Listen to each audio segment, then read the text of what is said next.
Salam berjumpa teman-teman pembelajar, ya, rekan-rekan mahasiswa yang cerdas dan berbudi. Pada kesempatan ini saya akan mendiskusikan dengan teman-teman materi tentang governance digital. Jadi ini adalah merupakan salah satu bentuk atau model atau sistem tata kelola pemerintahan atau organisasi yang berlandaskan pada kekuatan teknologi digital, di mana semua pekerjaan administrasi, pelayanan terhadap masyarakat, ya, pengawasan dan pengendalian sumber daya yang dimiliki oleh organisasi itu bisa dikelola secara digital. Apakah itu keuangan, ya, pajak, retribusi, kemudian tata kelola karyawan atau sumber daya lainnya, ya. Kemudian juga dalam mengelola pelayanannya bisa dikelola secara digital.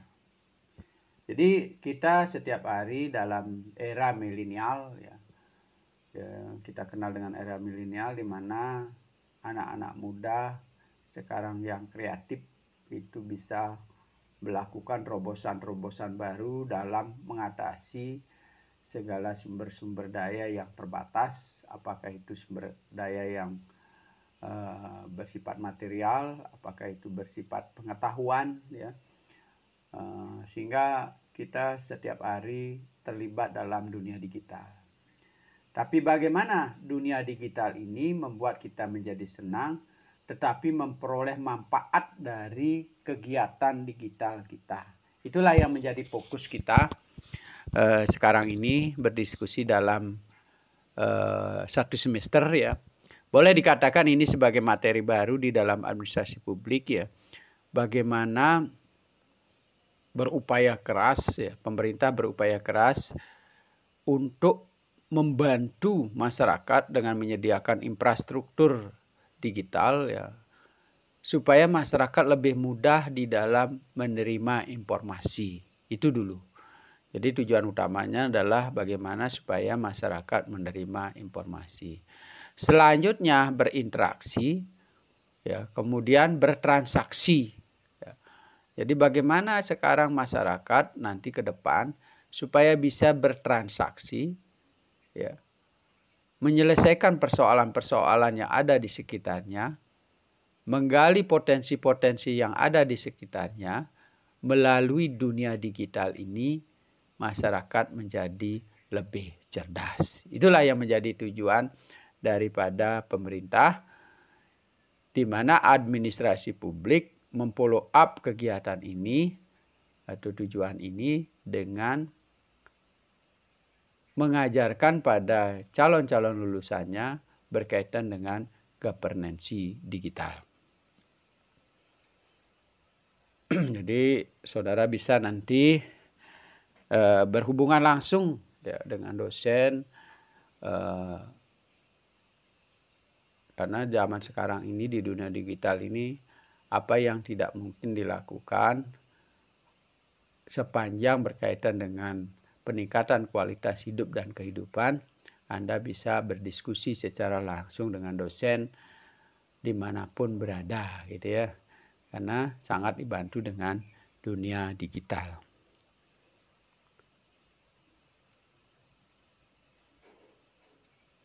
Nah, tujuan dari pembelajaran materi governance digital ini adalah bagaimana supaya mahasiswa dapat memahami pentingnya era digitalisasi dalam mengelola dan mengembangkan layanan jasa dan barang. Jadi mulai saat ini tangan Anda, jari Anda berhubungan dengan digital selalu terfokus bagaimana meringankan pekerjaan-pekerjaan kita, ya, baik dalam mengelola pekerjaan sehari-hari, membantu orang lain, atau di dalam mengelola pekerjaan-pekerjaan organisasi. Mahasiswa dapat mempraktikkan governance digital dalam mengelola usaha dan pekerjaannya, ya. Kemudian dapat mengembangkan kemampuan teknis akademik untuk dapat bersaing secara profesional dalam persaingan global dan era digitalisasi.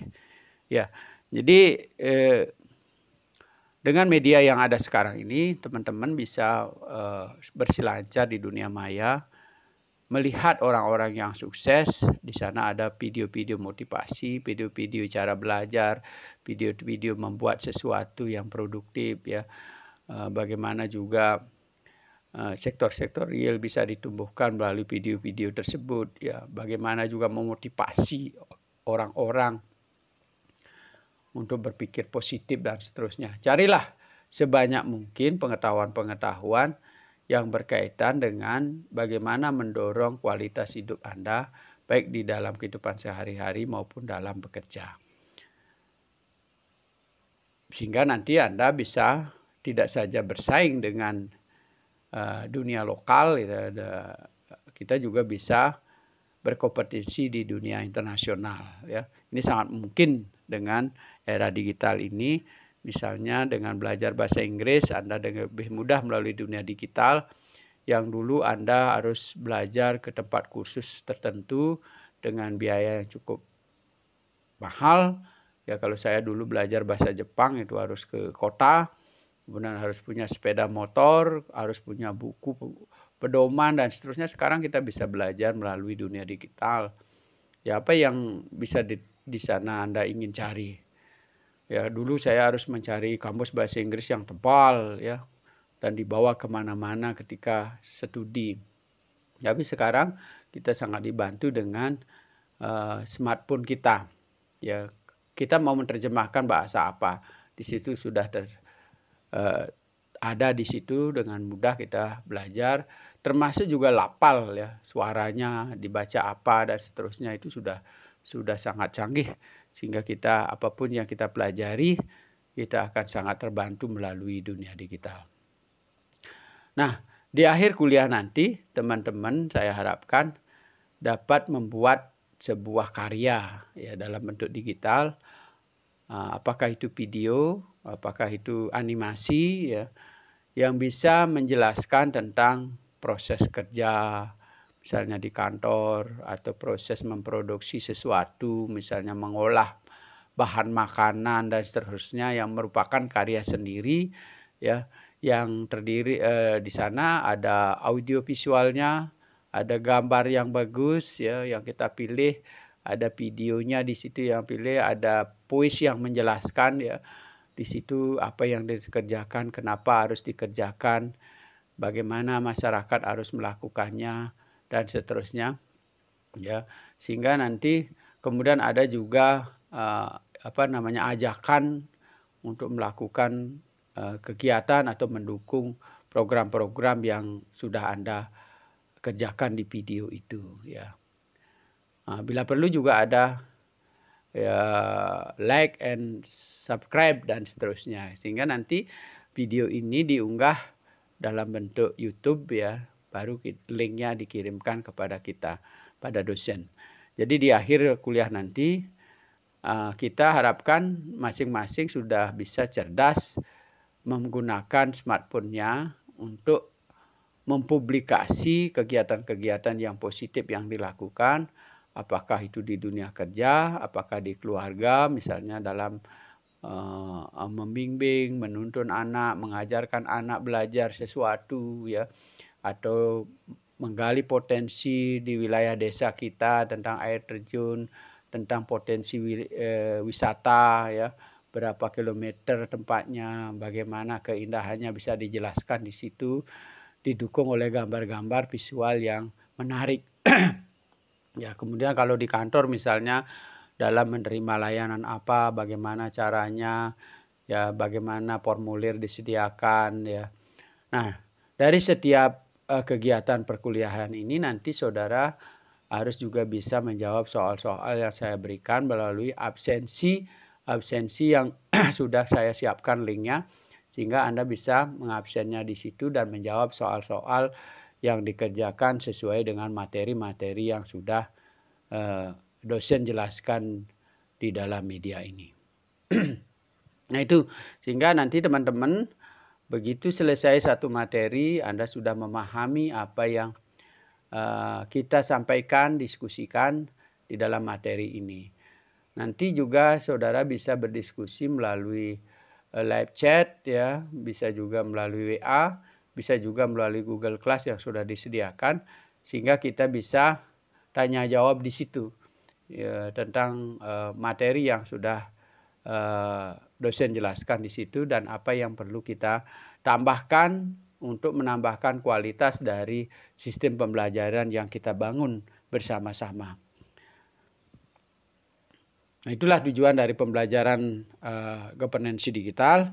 Lalu kita lanjutkan dengan latar belakang daripada governance digital ini dilakukan, ya.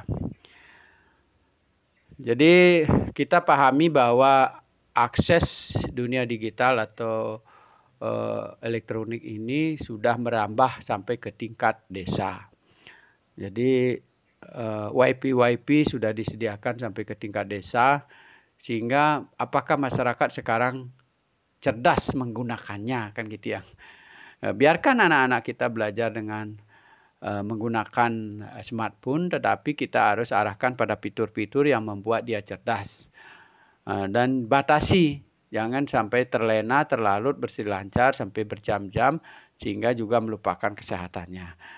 Jadi fokus bagaimana supaya mengajarkan masyarakat atau anak-anak generasi kita benar-benar melalui digital ini memperoleh manfaat, pengetahuan, dan semakin hormat kepada keluarga atau orang tua kita. Jadi dia harus belajar dengan betul-betul kita ajarkan mereka, jangan dibiarkan belajar sendiri tentang hal-hal apa yang mesti kita capai di dalam digital itu. Tapi untuk bisa mengawasi dan mengajarkan hal itu, kita juga harus belajar bagaimana kita menggunakan dunia digital ini secara bijaksana. Jangan sampai juga sebagai orang tua kita atau kakak atau orang yang lebih dulu berpengetahuan belajar dunia digital ini berjam-jam tanpa mengenal waktu, ya, main game berjam-jam sehingga kita tidak memperoleh manfaat dari setiap usaha melalui dunia digital. Nah, sebenarnya di dalam governance digital ini bagaimana supaya ke depannya di setiap desa itu menjadi pusat layanan publik. Ya. Jadi tidak lagi masyarakat harus datang ke kota untuk mengerjakan surat-surat tanah, mengerjakan askes, mengerjakan KTP, akte kelahiran, akte kematian, ya, mendaftarkan organisasi, memperoleh perizinan, itu lagi ke kota atau ke kota kecamatan, bahkan sampai ke tingkat dinas-dinas kabupaten. Jadi cukup di desa adalah ujung tombak dari sistem layanan kita yang bisa merambah pada beberapa persoalan, ya. Jadi di sana kita akan berkaitan dengan layanan bank, keuangan, jasa keuangan, ya. Jadi misalnya bank-bank bekerja sama dengan LPD, BUMDes untuk pengiriman uang, untuk menabung di bank besar dan seterusnya, ya. Bisa juga bekerja sama dengan minimarket yang ada di desa. Bukan berarti kalau bank datang ke desa dengan dunia digital mematikan usaha-usaha keuangan di desa, tidak. Tetapi mereka saling mensupport kegiatan itu. Jadi ketika masyarakat membutuhkan pinjaman yang banyak, LPD atau BUMDes tidak bisa menyediakan, mereka bisa mengkontak bank. Karena nanti penilaiannya dilakukan oleh LPD atau BUMDes yang sudah tahu karakter masyarakat, usaha masyarakat, sehingga bank tidak perlu susah. Jadi bank menyalurkan melalui jasa keuangan di tingkat desa, sudah memperoleh profit dari situ, kemudian dari desa, jasa keuangan desa memperoleh profit dari situ, dari keterhubungannya dengan masyarakat langsung. Kemudian juga terkait dengan public-private partnership, jadi bagaimana dunia digital ini diatur sedemikian rupa, melalui administrasi digital, kita bisa melakukan kerjasama antara dunia publik dengan dunia bisnis. Ya, jadi selama ini mengatur rekanan, kerjasama pemerintah dengan swasta dalam membangun jalan tol dan seterusnya itu sudah banyak diatur oleh dunia digital, sehingga rekam jejak kerja mereka tidak bisa diingkari lagi, tidak bisa dibuat-buat gitu ya. Jadi karena sudah terekam secara digital. Ya kalau misalnya masih manual, mereka masih bisa mencari di tempat lain apa sertifikat-sertifikat yang diperlukan dan seterusnya, masih meminjam CP di tempat lain dan seterusnya. Tapi kalau sudah digital itu tidak bisa lagi melakukan hal-hal seperti itu. Kita bisa melakukan atau menelusuri jejak digital yang mereka kerjakan. Kemudian tawaran pekerjaan oleh swasta, Anda bisa menelusuri di dunia sosial, ya media sosial, ya di situ ada lowongan-lowongan pekerjaan yang bisa juga secara langsung berkontak dengan perusahaan-perusahaan yang menawarkan pekerjaan, tidak saja dalam negeri tapi juga sampai ke luar negeri ya. Jadi kalau kita mau berangkat bekerja di Australia, itu perusahaan apa, kita bisa kontak di situ karena sudah terlihat di situ websitenya, lalu ada live chatting di situ yang bisa kita hubungi. Sehingga kita tidak perlu lagi menggunakan calo, bahkan kita bisa tertipu oleh beberapa calo yang tidak baik ya.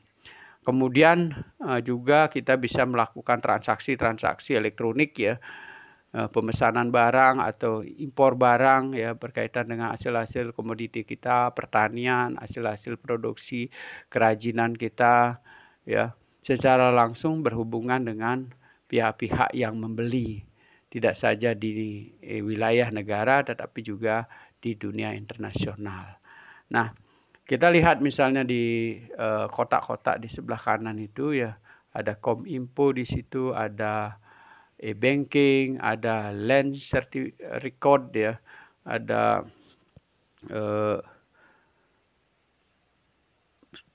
sertifikat ya, kemudian ada digital literasi ya, ada digital literasi, ada utility bill payment ya. Jadi kita lihat di kotak-kotak itu ya. Jadi misalnya Kominfo Cards ya. Jadi kita berharap dari setiap media digital atau governance digital dipelopori atau dikendalikan oleh Kominfo ya, sehingga nanti setiap unit yang menggunakan dunia digital itu dibuatkan semacam sertifikat atau kartu kepemilikan setiap program yang dimiliki, sehingga setiap layanan digital yang diselenggarakan oleh organisasi memiliki ciri yang berbeda tersendiri, kekhasan tersendiri, tidak meniru duplikasi aplikasinya, sehingga mereka tidak mudah ditiru, ya, tidak mudah dipalsukan dan seterusnya. Bukan berarti nanti setiap masyarakat yang memerlukan layanan harus menuju ke situs masing-masing, itu tidak. Nanti ada satu sentral yang dikendalikan oleh Kominfo ya, menyatukan di situ, sehingga ada satu pusat layanan data dan informasi yang masyarakat hanya menuju situs itu atau website tersebut sudah terlink dengan semua sistem layanan yang ada di pemerintah kita. Jadi kita menuju, katakanlah misalnya ada website yang diciptakan oleh Kominfo, ya misalnya serba-serbi layanan judulnya. Sehingga kita masuk ke situ-situ aja, kita mau berhubungan dengan masalah air minum misalnya, akan dilinkkan dengan link PDAM.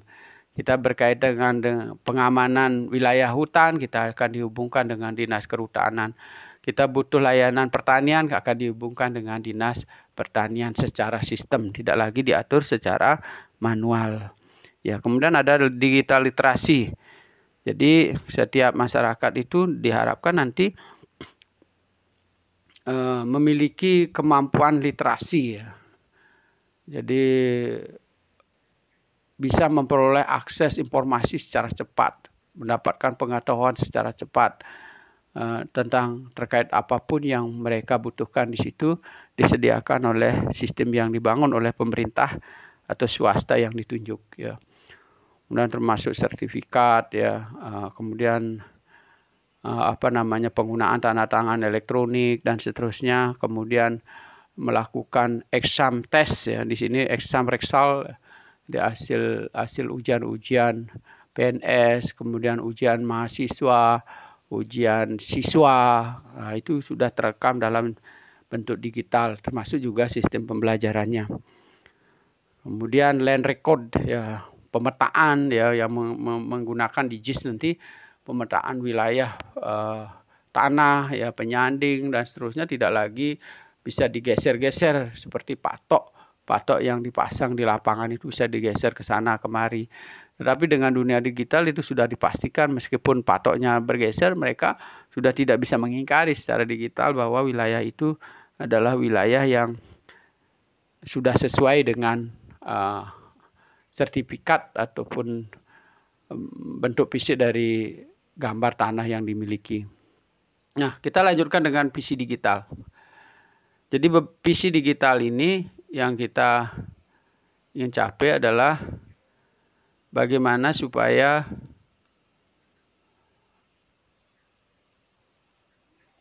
sebuah program transformasi bangsa ya. Jadi governance digital ini sebagai sebuah transformasi bangsa di mana penguatan digital ya, penguatan masyarakat digital ini menjadi acuan utama untuk meningkatkan pengetahuan ekonomi digital secara berkelanjutan. Jadi ini visinya ke depan, bagaimana supaya masyarakat menjadi masyarakat digital yang cerdas. Ya. Jadi artinya apa? Ketika kita bermain dengan digital, maka semua aspek-aspek kehidupan kita meningkat secara digital juga. Jadi ekonomi bisa bertumbuh dengan baik dan cepat ya, karena digital kan cepat. Kemudian aspek kualitas hidup ya, kesehatan masyarakat meningkat dengan pengetahuan yang banyak disebarkan di literasi digital itu ya. Bagaimana menjaga lingkungan, bagaimana bergaul yang sehat, bagaimana juga memelihara kondisi fisik dan mental kita. Banyak sekali pengetahuan yang ditampilkan di situ.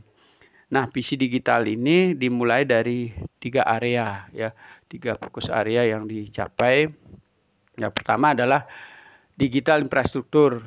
Jadi bagaimana supaya infrastruktur digital itu sudah menjangkau masyarakat dan masyarakat sudah bisa atau mampu menggunakannya. Jadi setiap warga negara sudah mampu menggunakan infrastruktur digital ya.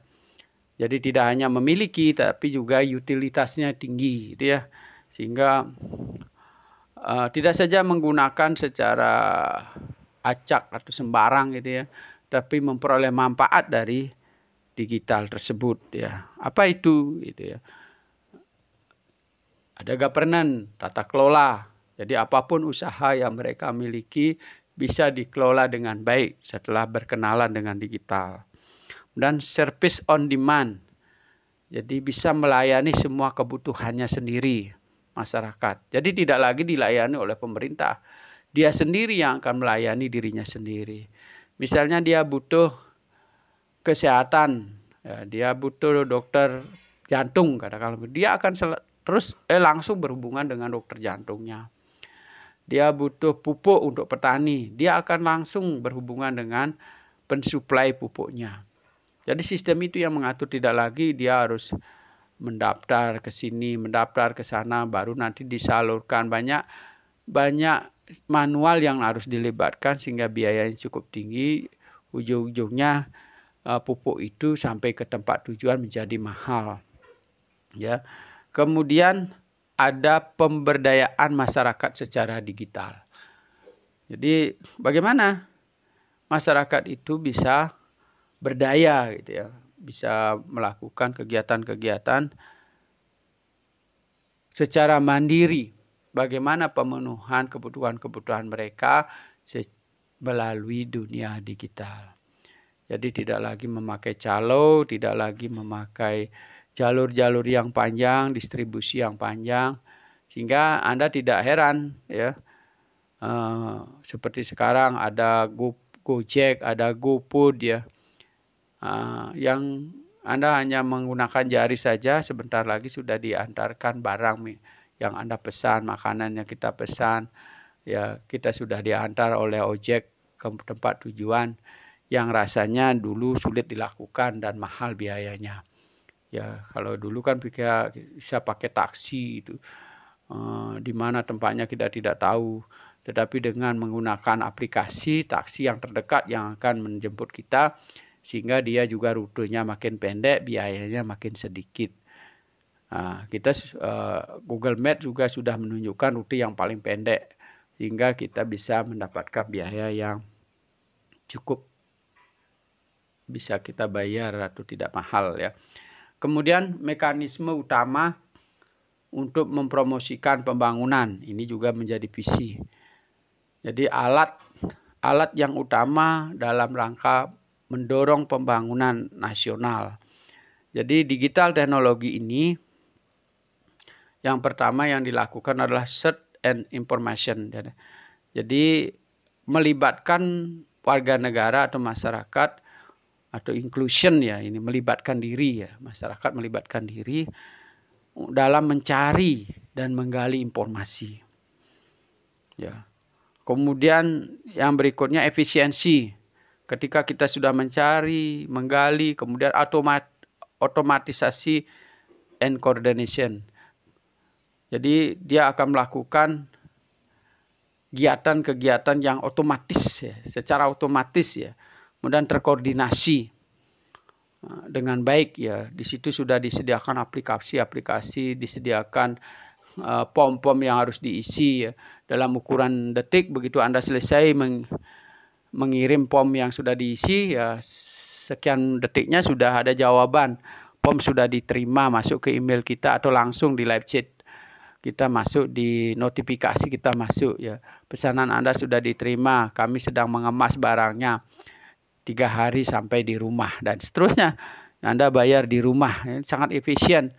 Jadi kita sudah siapkan uangnya, delivery ordernya sudah disiapkan, kemudian berapa biaya pengirimannya sudah jelas di situ. Tidak ada lagi penipuan ya. Dan scale economics and platform ya. Jadi bagaimana supaya sistem ekonomi yang dibangun itu harus menggunakan platform-platform yang lebih mudah, lebih cerdas, lebih murah gitu ya. Kemudian dengan kualitas-kualitas yang tinggi. Jadi orang yang sebagai penyedia itu akan terus berbenah ya. Kalau tidak berbenah ya, misalnya kalau kita pesan barang lalu barangnya jelek, maka nanti testimoninya di situ masuk jelek.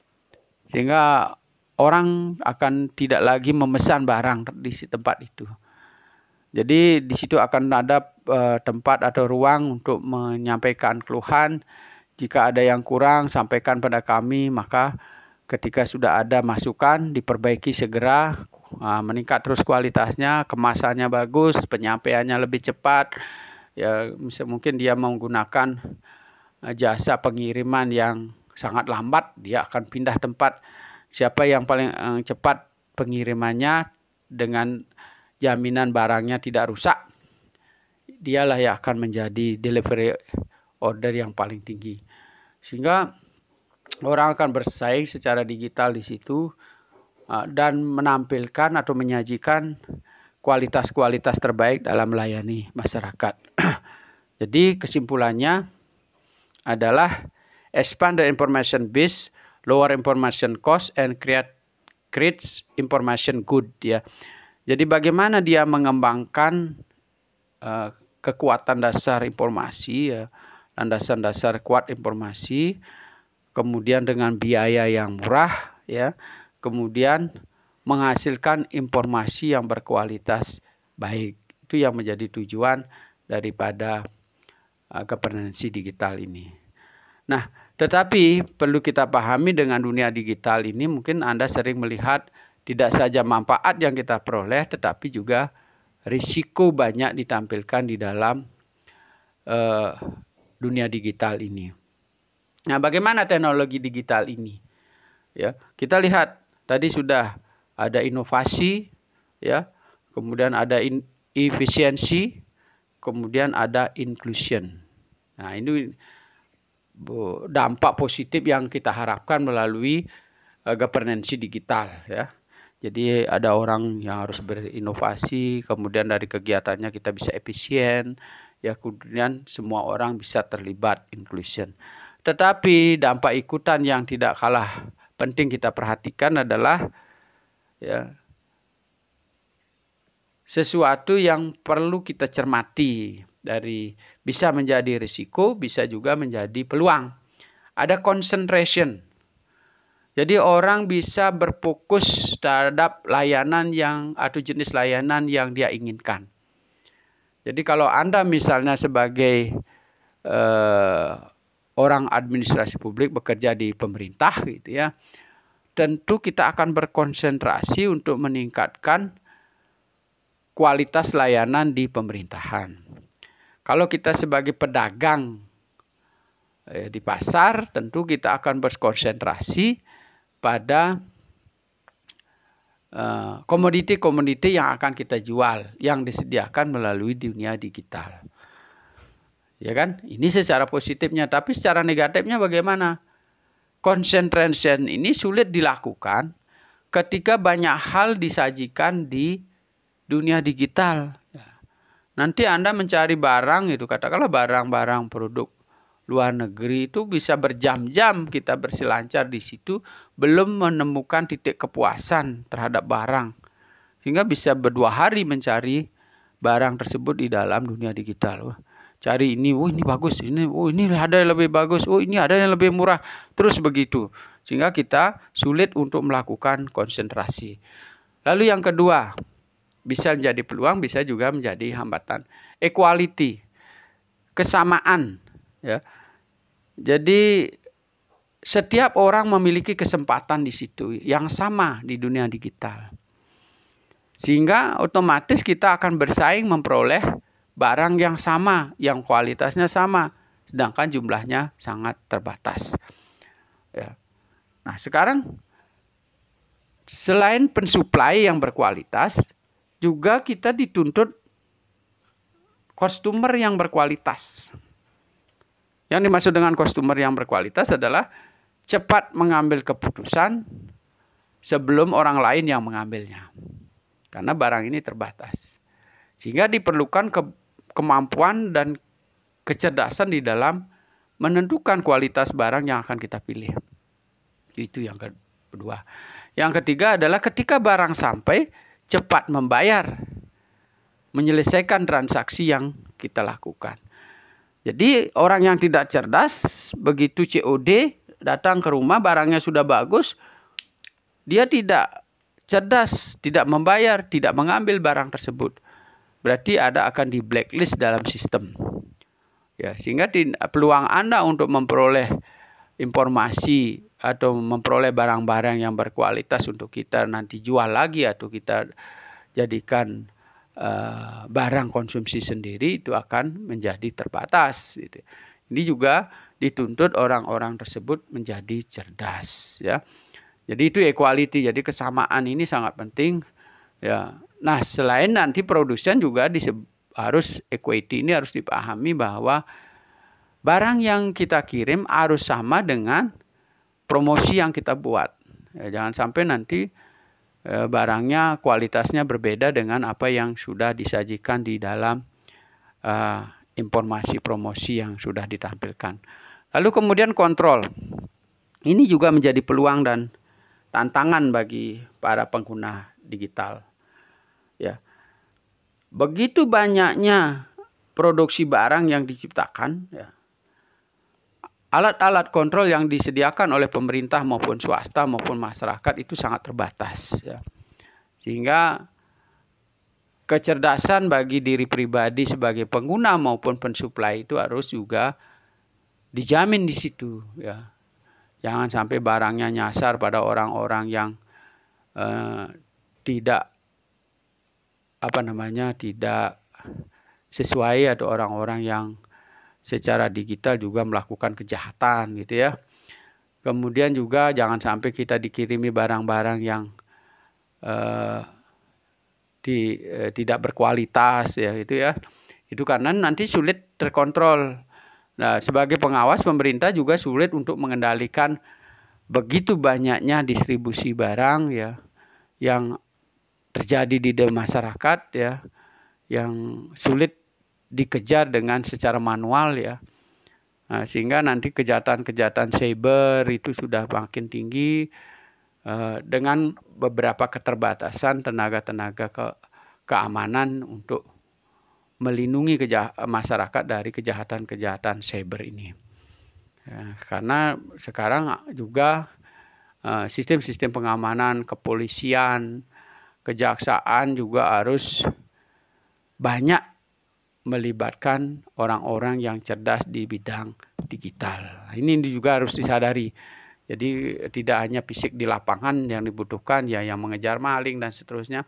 Sekarang harus memperbanyak orang-orang yang paham tentang IT, karena sekarang semua sistem pembayaran dan transaksi itu dialihkan dari sistem manual ke digital. Tentu nanti sistem pengamanan juga harus diimbangi dengan secara digital.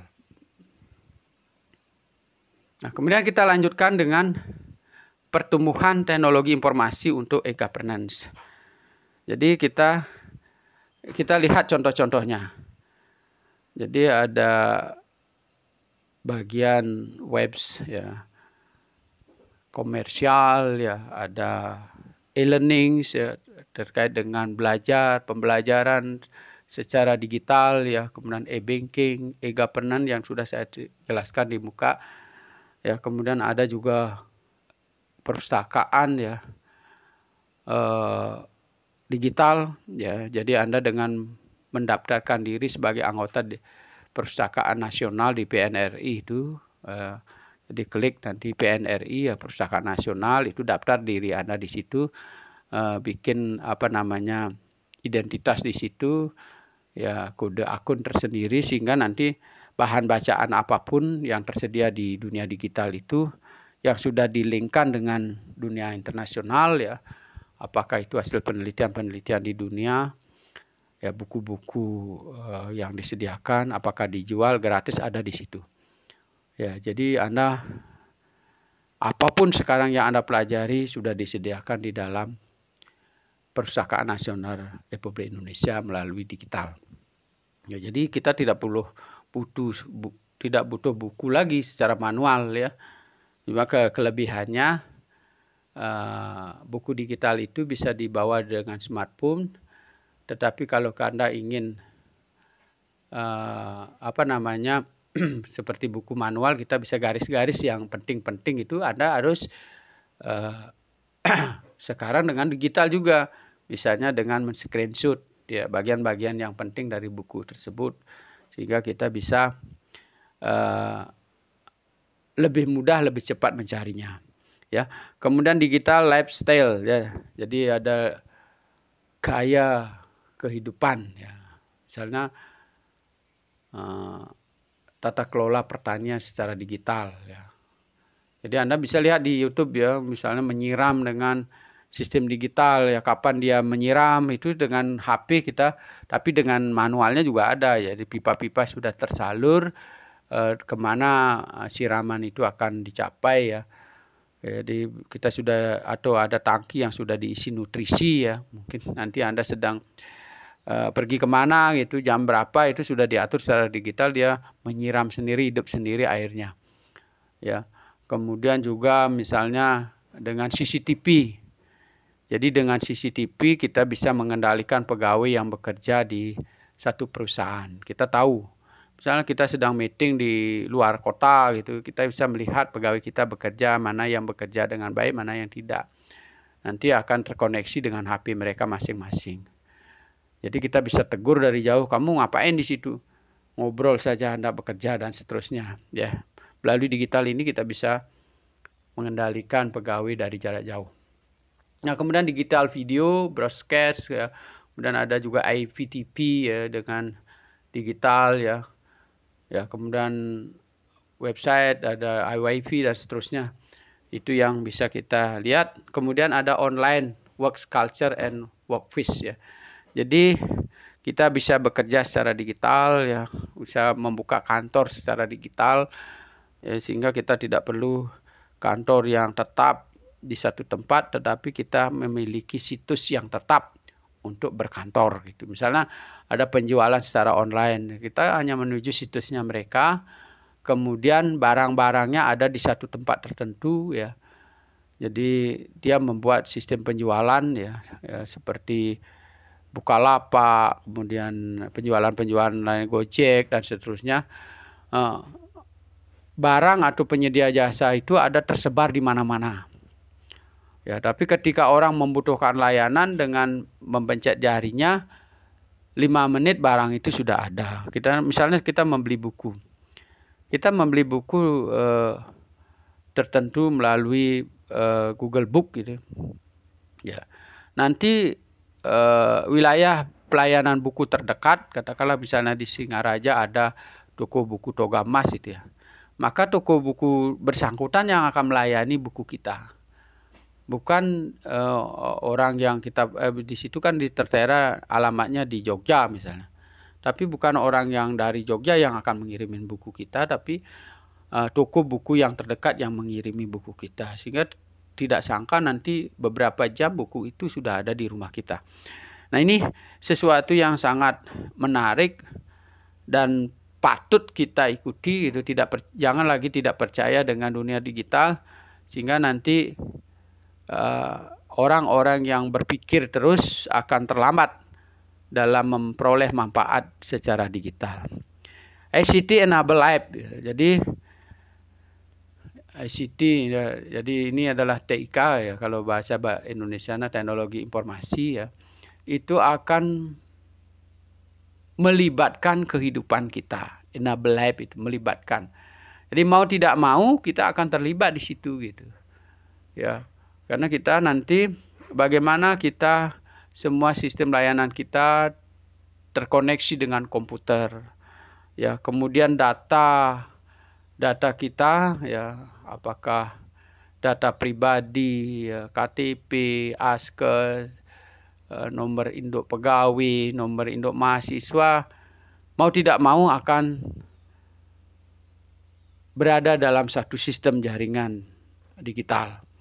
Ya, kemudian kita akan mengikuti revolusi telekomunikasi yang tidak lagi ukurannya tahun, tapi sudah menit, jam, menit, detik gitu ya. Perubahan-perubahan itu sangat cepat sehingga kita harus ikuti perkembangannya. Kemudian sistem komunikasi terus bergerak ya. Jadi yang awalnya teknologinya sangat sederhana, sekarang sudah mobiling ya. Kemudian dulunya pakai uang, nanti sudah pakai e-money ya.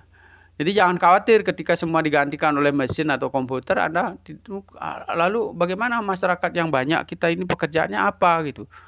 Ya. Nanti kita akan bisa mengerjakan hal-hal yang produktif lainnya, misalnya mengerjakan areal pertanian ya, sebagai tenaga kesehatan yang harus langsung secara fisik berhubungan dengan orang ya. Kemudian sebagai tenaga dosen yang diproduksi dengan teknologi kan, dan memproduksi sistem pengajaran dengan teknologi. Anda bisa melibatkan diri dengan hal-hal yang memang tidak hanya tergantung sebagai seorang pegawai atau pekerja di suatu tempat. Ya, jadi nanti jangan khawatir nanti kalau kita kan penduduknya banyak, lalu di mana mereka bekerja. Banyak hal yang tidak dikerjakan. Anda bisa buktikan kenapa orang-orang bekerja seperti di luar negeri, seperti sampai di situ itu ya hanya mengerjakan daerah pertanian, ya sebagai di daerah perkebunan apel dan sebagainya. Tahu-tahu dia menghasilkan uang lebih banyak daripada saya sebagai dosen. Nah, itu buktinya bahwa wilayah-wilayah tersebut bisa menghasilkan sesuatu yang lebih menjanjikan, ya. Sehingga orang-orang yang bekerja di pertanian kita ini sekarang ini sebagian besar merugi, sebagian besar katakanlah begitu, dibandingkan dengan biaya hidup, ya, pendidikan yang harus ditanggung, kemudian keterlibatan dalam dunia digital yang harus ditanggung, anaknya butuh HP dan seterusnya, sehingga hasil pertanian itu tidak cukup untuk menutupi kebutuhan-kebutuhan itu. Tetapi kenapa di daerah lain bisa gitu? Bahkan menghasilkan surplus, bisa mengirim uang kepada keluarganya di rumah. Ini satu pertanyaan bahwa ketika diarahkan sistem-sistem layanan administrasi dalam bentuk digital, orang-orang bisa mengerjakan secara profesional bidang-bidang pekerjaan seperti pertanian, tenaga kesehatan, kemudian tenaga pelistrikan, tenaga IT, kemudian sektor-sektor real lainnya, misalnya kerajinan, ya, kemudian elektronik dan seterusnya, termasuk otomotif, ya, sehingga banyak sekali diciptakan ketika misalnya ruang digital ini bisa bekerja dengan baik. Itu yang pertama. Yang kedua, korupsi-korupsi yang tidak penting bisa dikendalikan dengan sistem digital ini. Sehingga selisih dari uang-uang yang sudah bisa terdeteksi dengan baik, sudah ditata kelola dengan baik, bisa dipergunakan untuk menciptakan lapangan-lapangan kerja baru bagi masyarakat lain, termasuk yang masih pendidikannya masih rendah. Ya, ini akan berpacu kita, teman-teman di dunia digital, termasuk juga pemerintah yang memiliki komitmen yang tinggi, ya, harus menyadari diri, betul-betul harus ada komitmen yang tinggi, sehingga diciptakanlah sistem digital yang sangat andal, yang membuat betul-betul kita bisa bebas dari korupsi, ya, bebas dari penggunaan kertas, bebas dari pencemaran lingkungan yang terlalu banyak menghabiskan energi kita untuk mengembalikan lingkungan ini menjadi lebih baik. Sehingga efisiensi ini bisa dilakukan, bisa kita untuk mempergunakan untuk menciptakan pekerjaan-pekerjaan baru yang tidak kalah pentingnya daripada sebagai pekerja, apakah itu sebagai pegawai di swasta maupun di pemerintah. Kemudian compatible multimedia. Jadi sistem yang dibangun harus betul-betul compatible, kemudian alat dan perangkat elektronik yang berbiaya rendah, akses informasi yang instan, cepat, tapi berkualitas, kemudian pengaturan waktu bagi layanan maupun pengaturan waktu bagi orang. Ya, sebagai diri pribadi kita bisa mengatur waktu, apa yang dikerjakan, kapan kita memperoleh informasi dari dunia digital, lalu kapan kita mengerjakan secara manual di lapangan, sehingga kita bisa bersinergi, belajar dari digital, mengerjakan secara manual, lalu membentuk dalam satu produksi, lalu menjualnya dalam bentuk digital, lalu mengirimnya secara fisik. Sehingga ini terus akan seperti itu, bergerak terus kehidupan masyarakat, sehingga kita akan menjadi cerdas dalam digital dan bisa melayani semua kebutuhan diri sendiri maupun orang lain. Nah, kemudian konsensus internasional tentang isu lintas batas, ini juga melatar belakangi, ya. Jadi sekarang ini kita sudah mensepakati, ya, mau tidak mau kita juga turut sepakat bahwa kita masuk ke dalam dunia global, dunia informasi yang tidak terbatas, kan gitu, ya. Sehingga tata kelola bernegara maupun administrasi pemerintahan maupun tata kelola diri harus juga menyesuaikan dengan dunia digital. Karena apa yang kita unggah di dalam dunia digital akan dibaca oleh dunia global. Itu sangat penting. Lalu kalau kita mengunggah hal-hal yang bersifat berbau promosi, tentu akan dibaca oleh dunia global juga. Sehingga kita, apa yang kita miliki, apakah itu layanan jasa maupun barang, dibaca oleh dunia global, maka pasar kita adalah dunia, bukan lagi lokal. Ya. Sebaliknya kalau kita mengintrodusir atau mengupload hal-hal yang negatif, maka dunia yang akan baca. Dunia yang akan mencemooh kita, dunia yang akan menghukum kita. Jadi, makanya tidak sedikit orang yang menuntut karena menyampaikan kata-kata yang bersifat hoax ataupun menyebabkan SARA itu dituntut oleh banyak orang yang membaca situs kita. Ya, jadi yang menuntut kita tidak hanya orang sekitar kita, tapi juga sudah dunia. Ya, jadi banyak nanti misalnya kata-kata pejabat publik itu yang salah itu bisa di seluruh Indonesia mendemo dan menyampaikan gugatan terhadap kata-kata tersebut. Tapi ketika kita memproduksi hal yang positif, maka dunia juga yang akan membeli produk kita. Ini perlu disadari. Jadi ini model tata kelola untuk internet yang terbuka dan aman. Menghapus penghalang ke pasar digital global. Nah, itu yang saya berikan contohnya tadi. Memanfaatkan informasi untuk pembangunan berkelanjutan. Ini menjadi sangat penting sehingga nanti kita mencoba merubah sikap kita terhadap dunia digital yang biasanya kita menyampaikan hal-hal secara baur, ya, secara tidak terkontrol, secara tidak sistematis. Kita mencoba merumuskan dalam bentuk digital dengan hal-hal yang bersifat masuk akal, rasional, bisa diterima oleh publik, dan bisa meningkatkan kualitas diri maupun orang lain. Ya, misalnya kalau kita berkaitan dengan pembangunan berkelanjutan, jadi dapat hubungan, dapat membangun platform, dapat mengikuti globalisasi. Jadi kita bisa interkoneksi di antara negara-negara di dunia. Kita bisa berkontak dengan orang di luar negeri. Meskipun Anda hanya bisa berbahasa Indonesia, misalnya kalau di Facebook kan ada mereka menyampaikan dengan bahasa Inggris, kita ambil, translate di Google, lalu kita jawab ke dalam bahasa Indonesia, lalu diterjemahkan oleh Google, kita kirim lagi dalam bentuk bahasa Inggris. Atau kita kirim dalam bentuk bahasa Indonesia, dia yang akan mentranslate ke dalam bentuk bahasa Inggris. Jadi itu sangat mudah kita. Dan membangun platform, ya, platform ekonomi, platform bisnis, ya, itu bisa kita buat secara digital di situ dengan aplikasi-aplikasi pendukungnya, sehingga kita sangat mudah untuk melakukan transaksi di situ. Ya, bahkan ada live chat di situ. Kalau ada kekurangan, ada masukan di situ dan seterusnya. Ada juga testimoni ketika dia menerima barang dengan baik, dengan puas dan seterusnya, itu akan menambah penjualan kita dan reputasi daripada organisasi kita. Jadi kita harus ikut global, ya. Kemudian konektivitas pelengkap dan dividen digital. Jadi konektivitas, jadi keterhubungan kita. Jadi strategi pengembangan digital perlu lebih luas daripada strategi TIK.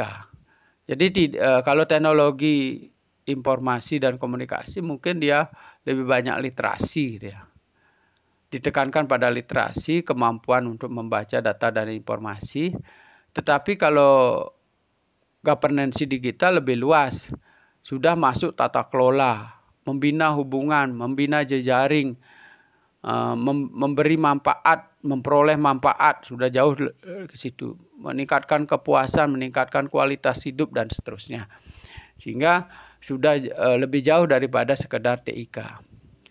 Ya, kalau TIK masih kita berkaitan dengan menyediakan aplikasinya, menyediakan perangkat yang bagus, ya, kelengkapannya, fitur-fitur yang disediakan, website yang bagaimana yang disediakan. Tapi kita kalau digital governance itu sudah masuk ke dalam seluruh rangkaian dari penggunaan TIK itu untuk mendukung kegiatan-kegiatan organisasi maupun pemerintah. Jadi yang berkaitan dengan peraturan yang memungkinkan perusahaan atau pemerintah untuk terhubung dan bersaing, keterampilan itu keterampilan untuk memanfaatkan teknologi, kemudian institusi yang bertanggung jawab dan mampu. Ini yang pertama, ya, strategi yang pertama. Ya, kemudian yang kedua, strateginya adalah teknologi digital menambahkan dua dimensi. Jadi dimensi pertama, memperkuat dampak kebijakan. Jadi dengan digital ini masyarakat semakin cepat tahu informasinya, membaca peraturan dan program-program kerja pemerintah, diharapkan nanti responnya lebih cepat gitu. Ketimbang disampaikan secara manual, apakah itu dicetak dulu, di-print dulu program-program kerja pemerintah, lalu disampaikan, disiarkan di radio, dirilai di koran, ya. Sehingga untuk penerapannya setahun ke depan baru bisa ada peraturan pelaksana dan seterusnya. Sehingga terus kita terlambat. Tapi dengan dunia digital sekarang ditetapkan ya sebagai rencana pembangunan daerah atau RPD. Besoknya sudah diunggah di website, kemudian besoknya sudah diundang SKVD untuk diskusi, membahas bagaimana sosialisasi, bahkan sudah sampai ke tingkat desa, peraturan itu sudah sampai dibaca di website di tingkat desa, bahkan masyarakat sudah membacanya. Begitu cepatnya, jadi nanti akan berjalan secara simultan. Ya, para pejabat publik berbicara di daerah dengan DPR, direkam, berbarengan dengan masyarakat sudah membaca di dunia digital, ya. Kemudian Pak Kepala Desa sudah juga membaca bagaimana memahami diskusi-diskusi di ruang DPR terkait dengan peraturan perundang-undangan atau perencanaan pembangunan daerah. Ya, sehingga itu akan secara simultan berbarengan mungkin sudah menjadi konsumsi publik pada saat itu dengan dunia digital ini. Kemudian meski bukan jalan pintas untuk pengembangan, mereka bisa menjadi akselerator dengan meningkatkan kualitas. Jadi digital ini meski kita bukan sebagai terobosan utama ya, tapi sebagai sesuatu upaya mengakselerasi semua kepentingan, apakah itu pemerintah sebagai pejabat publik ataupun para pelayan publik dan masyarakat. Ya, kalau ada hal yang keliru, secepat mungkin mereka akan mendapatkan masukan melalui digital. Ada yang mengunggahnya melalui Facebook, ada yang mengunggahnya melalui Twitter dan seterusnya. Dari situ akan terekam, oh ternyata kebijakan-kebijakan yang dibuat kita ini masih ada kekurangan yang perlu disempurnakan dalam waktu yang singkat dan cepat. Ya, jadi kalau masih manual mungkin tersimpan dulu lama ya sebagai perda, belum dibaca oleh masyarakat. Ya, begitu dia kena dampaknya baru dia tahu bahwa ternyata merugikan perusahaannya atau merugikan masyarakat kebijakan atau rencana pembangunan yang mereka buat. Ya, tapi dengan dunia digital orang membahasnya secara detail. Ya, kemudian yang cerdas-cerdas sudah mulai mengkomentari di situ. Wah, ini benar nanti akan berdampak pada kita. Dari kebijakan atau peraturan daerah itu belum sampai ke masyarakat sudah banyak didiskusikan melalui dunia publik. Nah, kemudian hasilnya. Apa ya hasilnya yang kita peroleh? Ya, meningkatkan dividen digital. Dari sisi digital memperoleh manfaat, ya. Jadi tidak sia-sia kita membangun jaringan infrastruktur yang mahal pemerintah, ya. Jadi secara pribadi juga Anda bisa memperoleh manfaat. Misalnya kita membuat menjadi YouTuber, mendapat income ekonomi. Kemudian dari apa yang dimuat, misalnya memuat tentang potensi desa, menjadi situs kunjungan wisata, misalnya itu mendapatkan dividen bagi desa yang kita unggah. Ya, kemudian sebagai pemerintah desa yang cerdas, sebagai contoh misalnya katakanlah smart village itu ya, membuat smart village menjadi contoh, menjadi rujukan dari berbagai daerah untuk belajar ke kita tentang tata kelola pedesaan dengan menggunakan sistem digital, itu juga mendapat income bagi desa tersebut. Ya, paling tidak ada orang yang menginap beberapa hari di wilayah kita untuk belajar tentang smart village ya, menggunakan fasilitas-fasilitas desa. Kemudian desa kita terangkat secara level dalam penyelenggaraan pemerintahan desa dan seterusnya. Pertumbuhan lebih cepat, kemudian lebih banyak pekerjaan dan layanan yang lebih baik. Jadi seperti tadi saya sampaikan, dengan digital ini semua diganti dengan digital administrasi kita. Yang melayani bukan orang, tapi dirinya sendiri, misalnya mengisi POM. Ya, begitu salah ditolak oleh sistem kita. Jadi dia harus benar-benar mengisi POM itu dengan baik, misalnya menulis nick-nya dengan baik, mengetik nick-nya ya, mengetik alamatnya, mengetik tanggal lahirnya dan seterusnya dengan baik, sehingga hasilnya apa? Digital juga nanti keluar, apakah surat izin ya, apakah sertifikat tanah, itu tidak akan keliru karena kita yang menulis. Kemudian orang yang tercampur tangan di dalam penyelenggaraan layanan publik itu dari pemerintah itu menjadi berkurang. Ya, kalau kesalahan terjadi, pengetikan nama dan seterusnya memang salah diri sendiri. Ada proses yang harus dilampaui. Ya, dalam perbaikan itu juga harus melalui digital. Ya, dengan cepat bisa kita rubah. Nah, kemudian visi dan prinsip digital. Jadi kembali kita tekankan bahwa dengan digital layanan yang sangat disukai orang, ya banyak pilihan yang dapat digunakan, mudah menggunakannya, dapat membantu orang yang tidak cakap IT. Jadi kalau sudah sederhana, tidak membelit-belit, bisa dengan smartphone kita bisa melakukannya, meskipun smartphone yang paling murah sekalipun, orang bisa melakukan. Misalnya sekedar mendaftar, ngantri di rumah sakit, mendaftar pelayanan dokter dan seterusnya, itu kan bisa dilakukan oleh orang-orang yang penting dia bisa baca tulis kan gitu ya. Nah, artinya terdapat formulir di website, mudah diisi ya. Kemudian self-service memungkinkan manajemen layanan customer atau CRM ya. Jadi pelayanan diri sendiri itu self-service ya. Tidak perlu menggunakan bahasa-bahasa sulit, tapi dia sendiri yang penting bisa baca, tulis ya. Tulis nama, tulis alamat, yang begitu kan sangat mudah dilakukan oleh orang-orang yang tidak paham IT. Kemudian kita sediakan di front office komputer yang besar, lebar, sehingga mereka bisa tanpa kaca pun, kalau orang-orang yang minus, yang orang-orang plus, di matanya itu bisa membaca kan gitu ya. Kemudian web mengaktifkan aplikasi individual ya, jadi bisa tersambung dengan konektivitas pribadi ya, dengan menulis nomor teleponnya saja di situ. Kemudian juga ada aplikasi Android ya, sudah kios ini, kemudian ada key formulir kontak dan panggilan kembali, ada live chatting di bawahnya ya, sehingga kita bisa kalau ada kekeliruan bisa kita langsung menghubungi layanan tersebut. Nah, ini yang melatar belakangi kenapa kita harus digital ini dicapai ya. Nah, selain itu juga kita lihat, coba kembali ke sistem layanan manual ya. Apa sih yang terlihat di situ?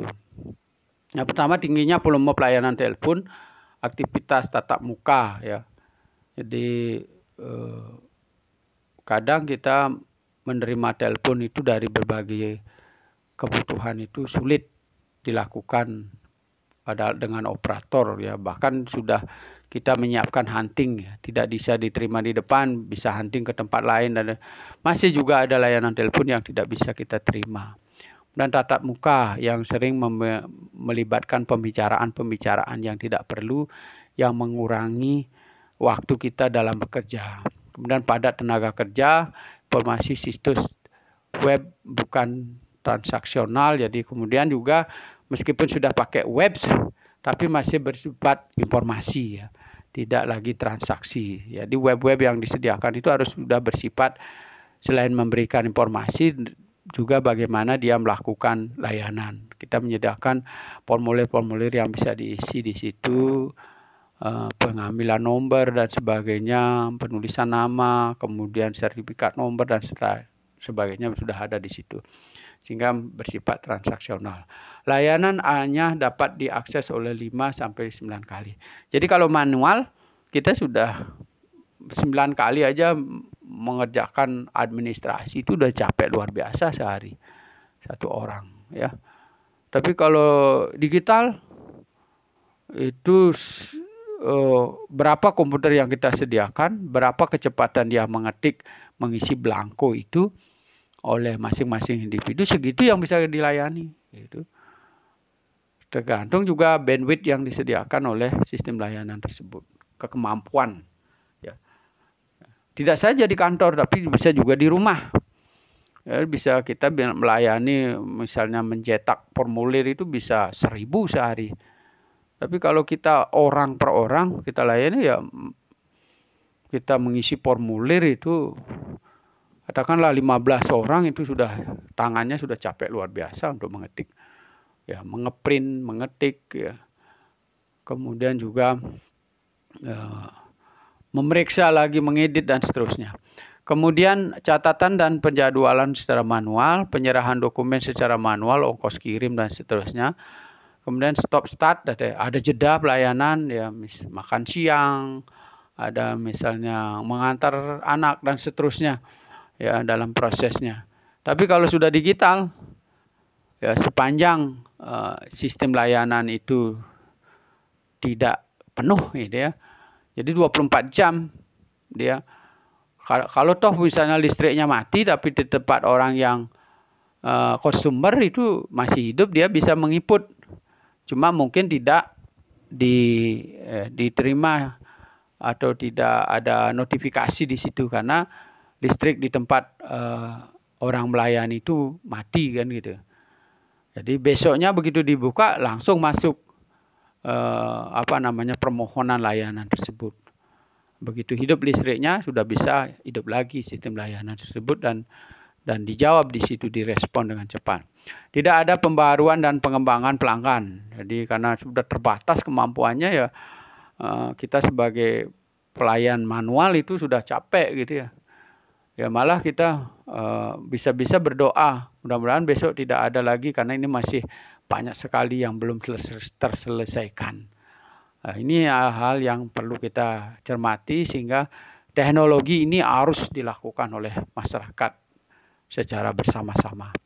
Tidak ada front office dengan memanfaatkan teknologi. Ya. Jadi front office masih manual, masih mengantar orang yang dilayani ke bagian pelayanan, diantar ke sana kemari. Kemudian ada orang lain yang datang, tidak ada yang memperhatikan karena kita habis mengantar satu orang melayani. Jadi kita paling bisa mengantar satu hari 5 orang sudah cukup banyak. Ya. Kemudian aplikasi iOS yang tidak dapat digunakan. Jadi belum menggunakan aplikasi yang dalam bentuk smartphone. Ya. Kemudian standar digital. Jadi bagaimana dengan digital? Nah, kita sekarang proses otomatisasi self-service bisa diselesaikan end-to-end, itu artinya sekarang mengirim, sekarang bisa diselesaikan. Ya, kemudian dirancang untuk seluruh perangkat mobil manapun ya. Jadi apapun mereknya gitu ya. Dari canggih sampai yang sederhana. Penghapusan dual key in. Jadi informasi yang dikumpulkan dari proses layanan mandiri harus dipasangkan secara otomatis ke sistem back office. Dan kemudian rincian yang diketahui tentang pelanggan yang dipekerjakan untuk transaksi saat itu dan masa depan. Jadi semua terekam di situ, siapa yang dilayani, siapa yang melayani, ya, berapa jenis layanan yang diberikan, ya, kemudian juga belangko-belangko yang diselesaikan terekam di situ semua ya.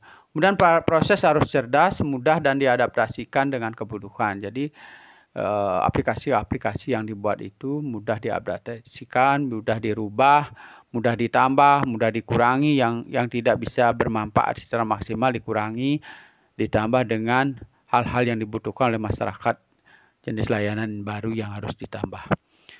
Pemeriksaan verifikasi otomatis. Jadi bila diperlukan bukti tambahan ini harus dilakukan secara elektronik. Baik dengan lampiran gambar, di-upload itu, apakah itu dalam bentuk video, apakah itu dalam bentuk gambar, scan wajah, ya, kemudian sidik jari dan seterusnya. Verifikasi dengan sistem back office atau dengan sistem perangkat lunak berbasis risiko. Jadi dirancang di situ, tidak sekedar. Jadi apa di kebutuhannya terus ditambah. Ya kemarin pakai tanda tangan sulit secara manual, sekarang buat tanda tangan elektronik ya. Kemudian tanda tangan elektronik juga sulit, tidak sama tanda tangannya kita buat dalam bentuk barcode. Hingga Anda tinggal memperlihatkan barcode-nya sudah tertera tanda tangannya dalam bentuk sistem layanan.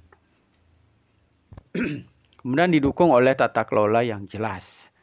Jadi sistem alur pelayanannya, kemudian keluhan disampaikan kemana, laporan kemana, siapa yang mengawasi, kemudian siapa yang bertanggung jawab, itu diatur dalam sistem, bahkan dibuatkan peraturan daerah kalau berlakunya di daerah. Kalau berlakunya di desa, buatkan peraturan desa. Jadi alurnya jelas, sehingga nanti sistem itu siapa yang bertanggungjawabkan ketika misalnya terjadi kekeliruan atau dampak hukum yang ditimbulkan di kemudian hari. Kita harus pahami bahwa digital berdampak luas dan harus berdampak luas. Ya. Jadi saya sebagai pengajar dan pemerhati tentang dunia digital, memang kita perlu waktu yang lama, ya mungkin sampai 5-7 tahun ke depan baru kita bisa 100% digital gitu ya. Tapi kalau masyarakat yakin gitu ya, meyakini semua bisa merubah atau mentransformasi diri dalam dunia digital, mungkin kita tidak butuh waktu selama itu ya, seperti yang pernah dilakukan di negeri Cina. Jadi untuk merubah dalam satu tayangan digital itu butuh waktu yang cukup lama ya. Jadi bagaimana caranya supaya kita, misalnya seperti contoh, satu kartu untuk semua kebutuhan. Jadi kita bawa KTP, sekarang kan bawa KTP, bawa kartu Askes, bawa kartu ATM, bawa apa lagi, kartu pelanggan di Alfamart, bawa apa lagi, kemudian bawa kartu bantuan dan seterusnya. Alangkah bagusnya kalau nanti dalam satu kartu. Ya, kalau terpaksa pakai kartu dalam satu kartu elektrik. Bisa ngambil uang, bisa ngambil gaji, bisa sebagai tanda penduduk. Ya. Kalau tidak perlu kita hanya pakai sandi, pakai barcode. Ya. Kita menunjukkan barcode thread, itu mau berhubungan dengan apa, kita sudah bisa terkoneksi dengan semua jenis layanan. Ya, kemudian kita mau melakukan pembayaran apa, dengan akun kita sudah bisa membayar apapun ya jenis layanan yang kita dapat.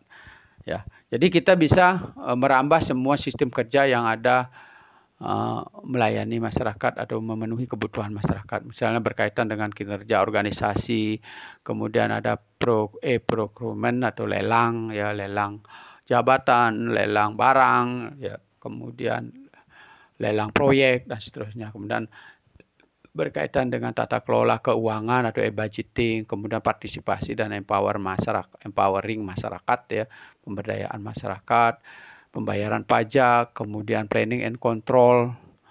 Ya, kita bisa dalam perencanaan menentukan indikator-indikator, kemudian kontrol apakah itu benar-benar pakai dunia digital, seperti misalnya pengawasan ya melalui CCTV ya, atau dalam perencanaan atau kontrol perencanaan kita tinggal memakai checklist ya, apakah tercapai apa tidak, itu kita buat checklistnya di situ, kita tinggal mengisi di situ, tidak perlu menggunakan tenaga yang banyak, tidak perlu menggunakan tenaga ahli yang yang biayanya mahal, sehingga kita bisa mengontrol sendiri setiap pekerjaan yang kita kerjakan.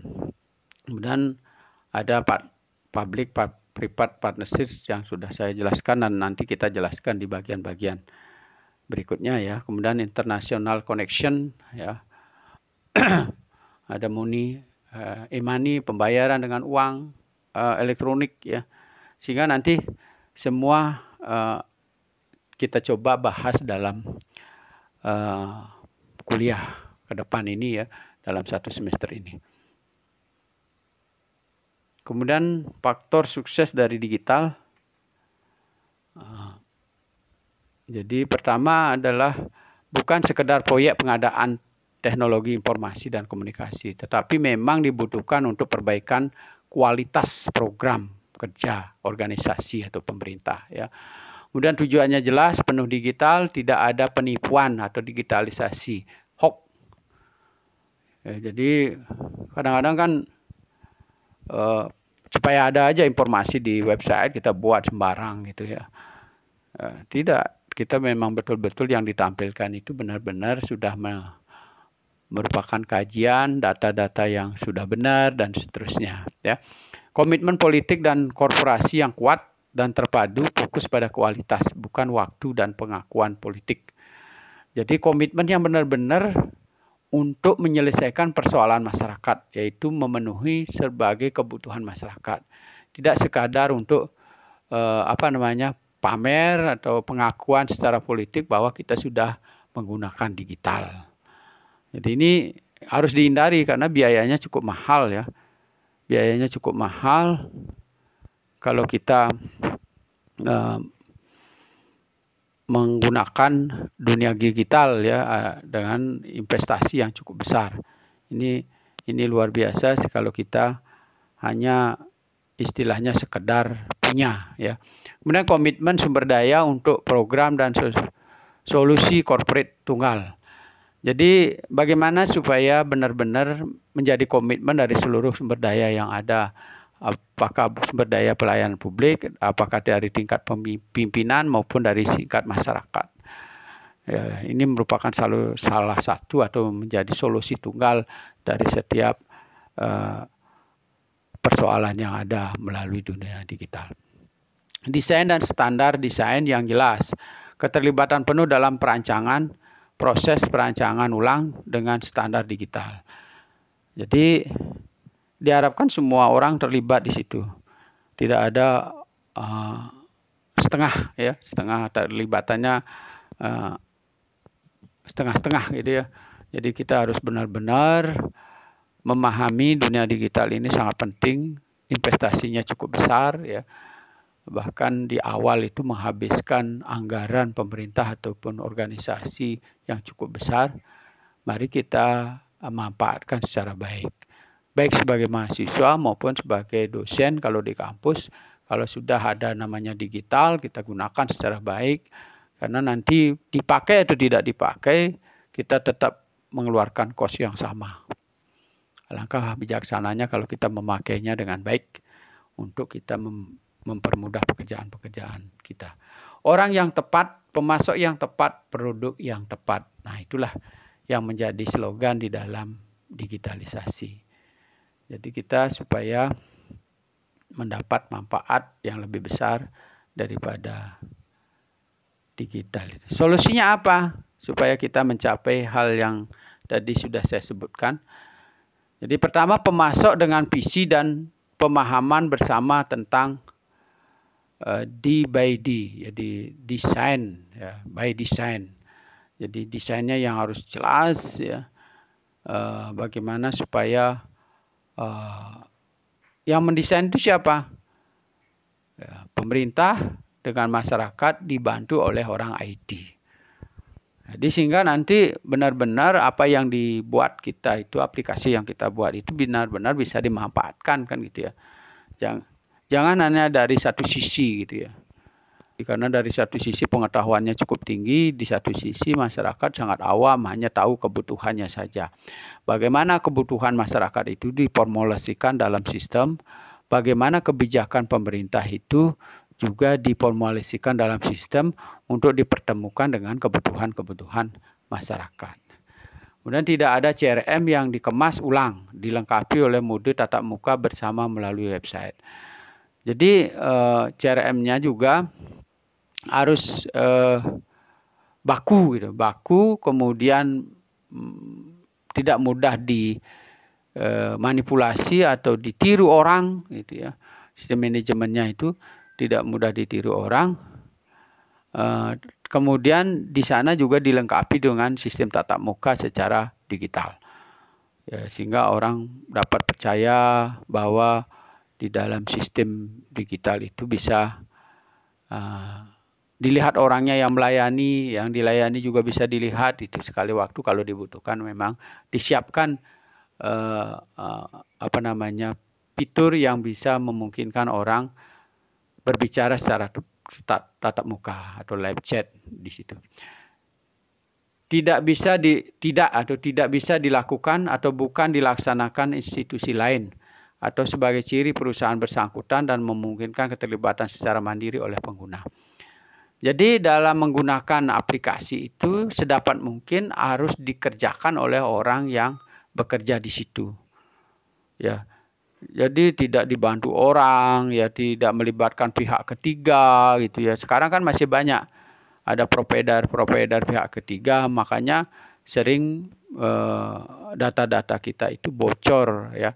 Atau ketika mengalami kerusakan kita harus bingung mencari orang atau pihak ketiga yang mensuplai aplikasi itu ya.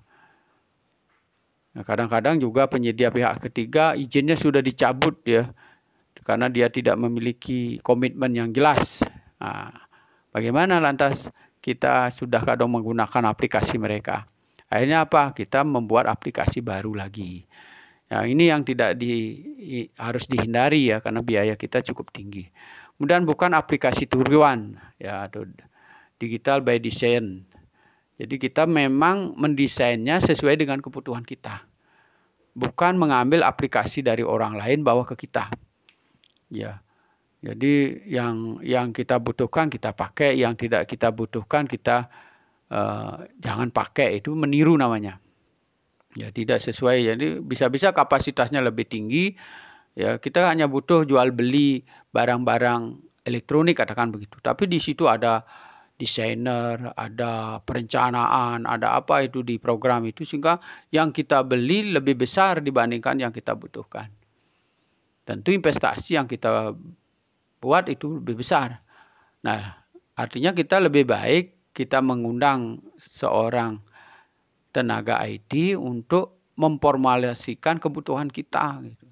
Kita hanya butuh jual beli dengan pelanggan, kita dibuatkan aplikasi yang sederhana, biayanya sederhana, mengoperasionalkan juga sederhana. Karena kita kalau banyak sekali isinya di dalam komputer, kita hanya butuh Excel, ya kita gunakan Excel saja. Ya, kita tidak perlu membuka Word dan seterusnya. Itu contohnya. Ya, sehingga nanti komputer kita banyak isinya, tapi yang kita gunakan hanya satu. Nah, kemudian tidak ada penjualan apa yang ingin dijual oleh pemasok, tapi merupakan keputusan bersama penjual dan pembeli. Jadi tidak ada hal yang dipaksakan di situ. Ya, jadi apa yang sudah bertransaksi di situ memang sudah menjadi kesepakatan antara pemasok dengan pembeli. Ya. Jadi tidak ada hal yang dipaksakan di situ. Ya, orang juga kalau disediakan barang-barang yang banyak, dia hanya mencari yang menjadi kebutuhan mereka sendiri. Ya, ini harus dipahami sehingga nanti tidak lagi seperti orang menjual keliling itu ya. Dia promosinya ini bisa dipakai Pak, ini bisa ini dan sebagainya, sehingga orang terdesak terpaksa beli. Setelah beli barangnya tidak bisa menggunakan. Ini sering kita beli panci tapi serbaguna, tapi hanya bisa kita pakai memasak nasi saja. Mubazir barang yang mahal serbaguna tapi kita hanya bisa gunakan untuk satu barang. Tapi ketika ditampilkan di dunia digital, maka di sana kita akan membaca cara penggunaannya berisi, kemudian barang itu apa saja bahannya, ya berapa kekuatannya, ya digunakan untuk apa saja, dan masing-masing penggunaannya itu sudah ada tutorialnya di sana. Jadi ini akan menjadi sangat menarik bagi orang-orang yang mau bekerja sama dengan kita. Produk tidak mudah dipalsukan. Ya seperti tadi. Jadi bukan tiruan dan tidak mudah dipalsukan. Jadi solusinya adalah, solusi yang dibutuhkan adalah kuat, terjangkau, mudah beradaptasi, mudah digunakan. Nah itu yang penting, sehingga kita bisa memanfaatkan teknologi ini secara baik. Pilihan solusi. Jadi apa pilihannya? Single customer account atau history untuk semua proses. Jadi kalau bisa Anda sebagai pelanggan ya katakanlah begitu, atau pemasok atau penggerak sistem itu hanya menggunakan satu account, tetapi untuk semua proses atau semua layanan kebutuhan. Jadi kita sedapat mungkin membuat sistem yang orang hanya menggunakan satu account. Seperti tadi satu kartu. Ya, di mana-mana bisa dipakai. Ya. Kemudian hubungan informasi pelanggan tunggal ya. Jadi maksudnya di sini dalam digital informasi itu satu account satu orang. Ya. Nanti terserah kalau dia meminjamkan akunnya pada orang lain, risikonya tanggung sendiri kan gitu ya. Jadi tidak ada account digunakan bersama-sama ya. Kemudian migrasi seperti kemarin saya melihat di televisi itu ada account Twitter, ada adminnya sampai 4 orang. Nah, ketika terjadi kekeliruan dalam mengintrodusir informasi, terjadi delik hukum, keempat-empatnya tidak ada yang mengaku siapa yang membuat informasi yang membuat sesuatu itu menjadi tersangkut hukum. Itu mungkin sulit ya. Jadi kita tidak membenarkan dalam dunia digital itu satu account dilakukan bersama-sama. Kemudian migrasi internet atau intranet yang ada di content management system baru. Jadi bagaimana kita supaya bisa melakukan migrasi data itu dengan mudah ya. Jadi tidak sulit ya ketika misalnya nanti memperbesar sistem layanan kita harus melakukan migrasi. Data siswa kita rubah migrasi ke dalam bentuk aplikasi baru mudah atau di-linkkan dengan aplikasi yang lain sangat mudah dilakukan. Kemudian integrasi modul pembayaran online. Jadi di situ juga didukung oleh modul pembayaran secara online. Jadi tidak lagi manual, berusaha mengajarkan masyarakat, memberdayakan masyarakat untuk menggunakan e-money atau mobile transfer ya. Kemudian dirancang untuk situs mobile ya sudah. Kemudian semua tombol informasi dan semua tombol informasi itu bisa digerakkan ya. Maksudnya tombol informasi itu bergerak ya, sehingga nanti maksudnya bergerak di sini setiap informasi yang keliru atau segera bisa diperbaiki, itu ada masukan diperbaiki secepat mungkin, dimungkinkan seperti itu, tidak tertutup untuk bisa dibuat kembali atau direvisi kembali, disesuaikan atau diadaptasikan. Kemudian survei pelanggan, kepuasan dan pemantauan transaksi. Jadi harus disertai dengan survei di situ. Jadi tentang bagaimana testimoninya, bagaimana itu. Makanya sekarang kan mulai kalau Anda berlangganan dengan asuransi, dengan bank, suatu saat Anda akan disurvei apakah itu di telepon atau lewat email ya. Jadi tapi kalau sekarang masih jarang orang membuka email, kadang-kadang kita dihubungi lewat telepon untuk survei. Kemudian pengetahuan keterampilan desain digital. Jadi bagaimana supaya di dalam sistem digital kita itu juga mengajarkan masyarakat seperti tadi, menjual barang, penggunaannya bagaimana ya, terus menempatkan bagaimana, pemeliharaannya bagaimana, itu harus disertai seperti itu. Jadi desain keterampilan ya. Kemudian live chat, kemudian customer service atau assign digital culture. Jadi ada sistem layanan digital. Jadi apa keluhannya ya, bila perlu ada orang yang di sana melayani bagaimana supaya apa yang ditawarkan di situ. Ketika masyarakat bertanya tentang pemanfaatan dan penggunaannya, ada orang yang memang bertanggung jawab untuk menjawab seluruh keluhan atau informasi yang dibutuhkan oleh masyarakat. Itu disebut dengan digital culture. Jadi bagaimana membentuk budaya digital. Kemudian solusi konsisten omnichannel untuk layanan digital, online, dan bantuan serupa. Omnichannel itu artinya seperti tadi. Jadi satu channel bisa melayani banyak kebutuhan.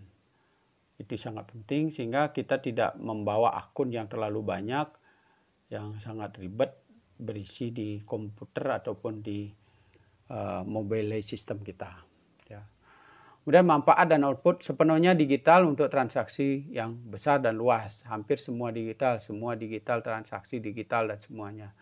Customer information juga memberikan assign digital seperti tadi. Kemudian akses mobile ke layanan perangkat apapun, dimanapun ya. Lokasinya bisa terjangkau, kemudian mengurangi transaksi tanpa tatap muka. peningkatan otomatisasi back office ya. Jadi itu selalu ditingkatkan. Ketika misalnya kapasitas kita kurang, kita tambah lagi. Kapasitas kurang, pelanggan makin banyak, kita tambah lagi bandwidth-nya sehingga kita semakin bisa mengikuti perkembangan masyarakat. Kemudian open source, jadi sistem pengembangan yang tidak terkoordinasi oleh suatu individu atau lembaga pusat, tetapi oleh para pelaku yang bekerja sama. Jadi tidak lagi dikendalikan oleh satu sisi dari penyedia layanan, tapi sudah open source. Jadi semua orang bisa mengendalikan, ya, pelanggan juga bisa menggunakan, dia juga bisa mengontrol transaksinya, ya, dia bisa membatalkan transaksinya dan seterusnya. Memungkinkan penyebaran layanan baru yang cepat. Mekanisme pengelolaan untuk pengembangan layanan yang sedang berjalan. Jadi seperti tadi ada penambahan layanan bisa diadaptasikan dengan cepat, kemudian juga dalam transaksi ada kekeliruan atau keterlambatan, ada diskusi di situ yang bisa ditangani segera. Kemudian informasi pelanggan, hubungan tatap muka dan langsung pada pelanggan tunggal memberikan kualitas yang tinggi dan kaya. Jadi seperti tadi ada situs-situs yang memungkinkan kita berbicara secara langsung, apakah itu melalui video call ataupun melalui SMS atau short message ya. Kemudian mendukung kecerdasan pelanggan, perusahaan dan pemerintah. Jadi tidak saja berusaha penyedia layanan itu cerdas, tapi juga masyarakat juga cerdas. Kemudian juga nanti kita didukung oleh kepentingan-kepentingan yang meningkatkan kecerdasan masyarakat dan para pelayan publik. Nah, demikianlah kuliah hari ini. Jadi teman-teman untuk selalu bagaimana pahami untuk peningkatan kapasitas dan daya kinerja kita. Jadi bagaimana dunia digital ini harus dipahami sedemikian rupa, selalu memperoleh dan memberi inspirasi positif dan daya kreatif, kemudian memperluas jaringan dan koneksivitas kita, dan selalu berada dalam batas kenyamanan dan tidak membahayakan. Jadi artinya dalam menggunakan media digital ini harus kita bijaksana supaya tidak membahayakan diri sendiri maupun orang lain, baik dari sisi hukum maupun dari sisi pergaulan sosial. Nah, nanti silakan mahasiswa mengisi daftar hadir dengan situs ini, atau nanti teman-teman bisa membaca situs daftar hadir di bawah link YouTube ini. Jadi di deskripsi YouTube-nya nanti Anda akan ada daftar hadir yang bisa diisi oleh mahasiswa. Demikianlah pertemuan perdana kita terkait dengan digitalisasi ini, ya, governance digital, terkait dengan latar belakang kenapa kita harus melakukan transformasi dunia manual ke dalam dunia digital. Sekian dan terima kasih.